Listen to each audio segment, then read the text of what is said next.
Hey guys, this is Mr. Motorkid. My 1982 Briggs & Stratton lawnmower will not start. It just will not go.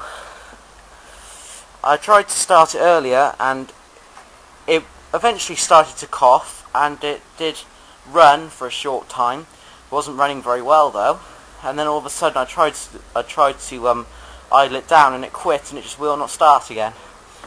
I think the head gasket might be blown, or it might have lost spark, because I think it's more like the head gasket's blown, because with the air filter off, when I pull the engine over, there's a funny whistling sound coming out of the carb.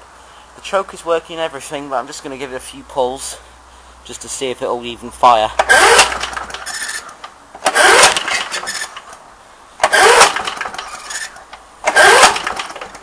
I don't think it is.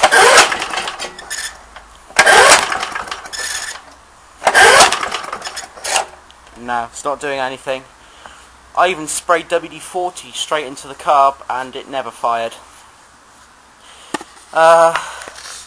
So I think it might have lost spark. If that's the case, I think I'm just going to use this engine for parts and throw it out, because the deck is in very bad shape. I just taped it up. That bit's falling off. And the engine had very high hours, so it's no surprise really if the head gasket did blow, which I think it did. So I think I might just throw this engine out. See you next time.